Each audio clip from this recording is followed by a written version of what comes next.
17 শ্রেণীর মানুষ মুসলমান হয়েও জাহান্নামে যাবে, নামাজি হয়েও জাহান্নামে যাবে, হজ করেও জাহান্নামে যাবে, দান সদকা করেও জাহান্নামে যাবে। এই জন্য মুসলমান হইলেই যে আপনি জান্নাতে যাবেন তা কিন্তু কথা না।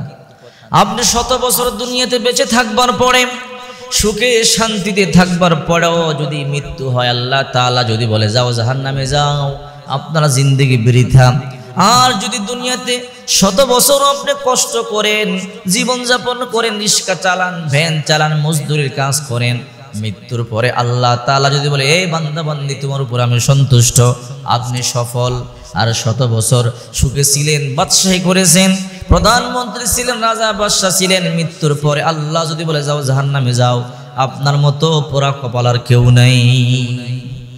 এই জন্য এমন কাজ করতে হবে যে কাজ করলে আল্লাহ পাক আমাদের উপর সন্তুষ্ট থাকেন, মৃত্যুর পরে আমাদেরকে জান্নাত দিয়ে দেয়। এই জন্য বলছিলাম 17 শ্রেণীর মানুষ হাদিস শরীফের মধ্যে এসেছে, নামাজ পড়েও জাহান্নামে যাবে, মুসলমান হয়েও জাহান্নামে যাবে, রোজা রেখেও জাহান্নামে যাবে। এর মধ্যে একদল হলো যারা হারাম খায়। হারাম যারা খায় এরা কখনো জান্নাতে যাবে না।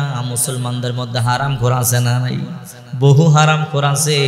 লা ইয়াদখুলুল জান্নাতা জাসাদুন গুদিয়া বিল হারাম। রাসূল বলে হারাম দেহ, হারাম গোশত, হারাম রক্ত জাহান্নামে যাবে।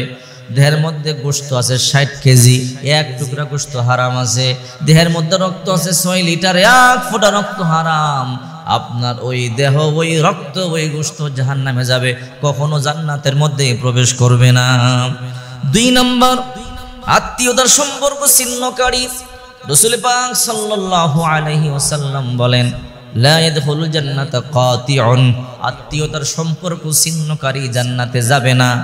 শুধু মুসলমান হইলেই জান্নাতে যাবেন তা কিন্তু কথা না, শুধু নামাজ পড়লেই জান্নাতে যাবেন তা কিন্তু কথা না। এমন ভাই আছে বোনকে 10 বছর বোন বলে পরিচয় দেয় না।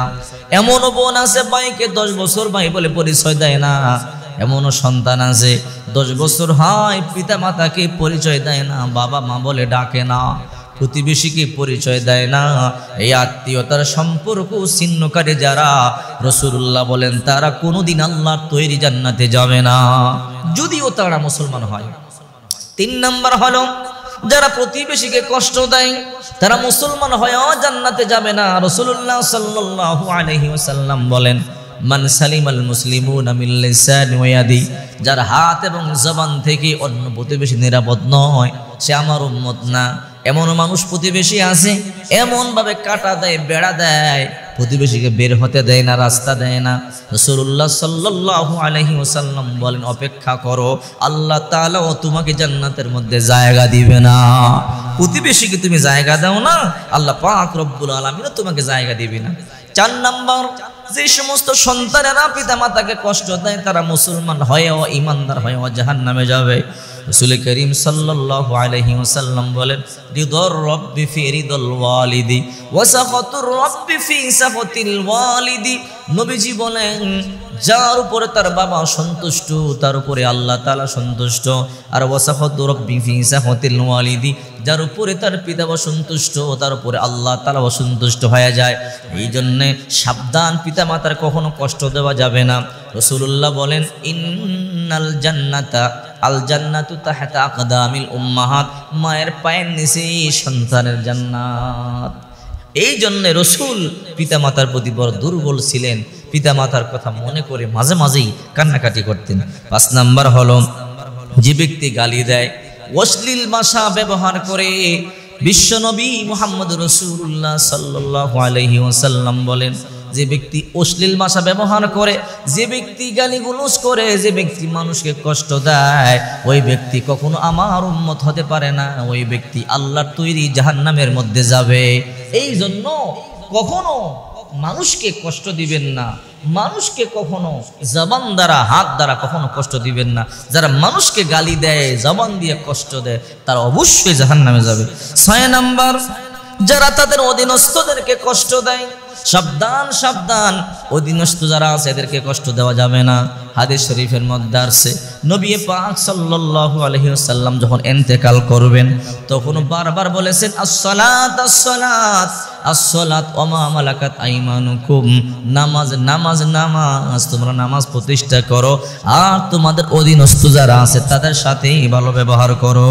7 নাম্বার, অন্যের সম্পদ অন্যায়ভাবে আত্মসাৎ করে দখল করা। আমাদের সমাজের মধ্যে এটা ব্যাপক আকার ধারণ করেছে। গরিবদের মাল, ইয়েতিমদের মাল, বিধবাদের মাল, অথবা এমন কিছু মাল সম্পদ আছে জোর জুলুম করে দখল করে নেয়। হাদিস শরীফের মধ্যে রাসূল বলেন কিয়ামতের ময়দানে যারা অন্যায়ভাবে মানুষের 1 বিঘত সম্পদ দখল করেছে, 7 জমিন 7 আসমান, আল্লাহ পাক রব্বুল আলামিন তাদের পিঠে চাপায়া দিবে আর বলবে নিমুখ হারামের দল বহন কর, কত সম্পদ তোর লাগবে। যখন 7 আসমান 7 জমিন পিঠের উপরে চাপায়া দিবে, চ্যাপ্টা হয়ে যাবে, মাটির সাথে মিশে যাবে, আফসোস করবে কেন এই সম্পদের জন্য মানুষকে কষ্ট দিতাম। হায় আফসোস করে কান্নাকাটি করে কোনো লাভ হবে না। এটা মুসলমান হয়েও জাহান্নামে যাবে। 8 নাম্বার হলো যারা উপকার করে মানুষদেরকে খোটা দেয়। অনেক মানুষ আছে উপকার করে কিন্তু মানুষদেরকে খোটা দেয়। রাসূল বল এই খোটা দানকারী নারী আর খোটা দানকারী পুরুষেরা জাহান্নামে যাবে। এটা মুসলমান হয়েও জাহান্নামে যাবে। সূরা হুজরাতের মধ্যে আল্লাহ পাক বলেন ইয়া আইয়ুহাল্লাযীনা আমানু লা ইয়াসখার কওমুম মিন কওমিন আসা আইয়াকুনু খায়রাম মিনহুম ওয়ালা নিসাউম মিন নিসাইন আসা আইয়াকুন্না খায়রাম মিনহুন্না ওয়ালা তালমিজু আনফুসাকুম ওয়ালা তানাবাজু বিল আলকাব। তোমরা একে অপরকে বৎসনা দিও না, তুচ্ছ তাচ্ছিল্য করো না, তোমরা একে অপরকে খোটা দিয়ে কথা বলো না, ছোট মনে করো না। আল্লাহ রাসূল বলেন যারা একে অপরকে খোটা দেয়, তুচ্ছ তাচ্ছিল্য করে মানুষকে গালি দেয়, মানুষের লক্ষ্য পরিবর্তন করে ডাকে এরা জালেম, এরা মুসলমান হয়েও জাহান্নামে যাবে, জান্নাতে যেতে পারবে না। 9 নাম্বার চুগলখুরি করা। চুগলখোরেরা বড় মুসিবতের মধ্যে পড়ে যাবে। বিশেষ করে অভ্যাসটা আমাদের মহিলাদের মধ্যে 4-5 জন বসলো, অন্যের গীবত অন্যের কথাগুলো মানুষের কাছে বলে দেয়, চুগলখুরি করে, গীবত করে। অথচ আল্লাহ পাক রব্বুল আলামিন বলেন ওয়ালা ইয়াগতাব বা'দুকুম বা'দা, তোমরা একে অপরের গীবত করো না। আইয়ুহিব্বু, তুমি কি পছন্দ করো আই আকুলা লাহমা আখি, মরা ভাইয়ের গোশত খেতে, মরা ভাইয়ের গোশত খাওয়ার চাইতে নিকৃষ্ট হলো এই চুগলখুরি করা। যারা চুগলখুরি করবে নামাজ বিফলে যাবে, রোজা বিফলে যাবে, এদের ঈমান নষ্ট হয়ে যাবে। 10 নাম্বার অন্যের পিতামাতাকে বলে পরিচয় দেয়, নিজের পিতামাতারে পরিচয় দেয় না। অন্যের পিতামাতার পিতামাতা বানায় পরিচয় দেয়, নিজের পিতামাতা গরিব বলে পরিচয় দেয় না। এমনও সন্তান আছে শিক্ষিত হয়ে গেছে, মা বাবা গরিব, বাবা কৃষক, এই জন্য পিতামাতা বলে পরিচয় দেয় না, এরা জাহান্নামে যাবে। 11 নাম্বার যারা অহংকার করে। অহংকার মারাত্মক খারাপ এক জিনিস। রাসূল বলে মান কানা ফি কলবিহি হাববাতু খারদাল মিনাল কিবির লা ইয়াদখুলুল জান্নাতা, যার অন্তরে যাররা পরিমাণ অহংকার থাকবে ও জাহান্নামে যাবেই যাবে। 12 নাম্বার রাসূল সাল্লাল্লাহু আলাইহি ওয়াসাল্লামের সাথে নাফরমানি করা। অনেক মুসলমানের সন্তান আছে নবীকে ব্যঙ্গ করে, নবীকে নিয়ে কটূক্তি করে, তারা জাহান্নামে যাবে। 13 নম্বর যে মহিলা অকারণে তালাক চায়, স্বামীকে বলে তালাক দাও তালাক দাও, ধমক দেয়, স্বামীকে ধমক দেয়। স্বামীর একটু বিপদ হলে, স্বামী একটু অসুস্থ হলে, দুর্বল হলে তালাক চায়। রাসূল বলে সাবধান, ওই নারীরা জাহান্নামে যাবে। 14 নম্বর দুনিয়ার উদ্দেশ্যে ইলম অর্জন করলে। অনেক মানুষ আছে আমি যদি ইলম অর্জন করি মানুষ আমাকে আলেম বলবে, ভালো ভালো খাবার খাওয়াবে, অনেক টাকা কামাবে, আমি এইটা হব সেটা হব। দুনিয়ার উদ্দেশ্যে ইলম হাসিলকারী যারা, এরাও জাহান্নামে যাবে। 15 নম্বর যে ব্যক্তি মাথায় কালো কলম ব্যবহার করে মানুষকে ধোঁকা দেওয়ার জন্য।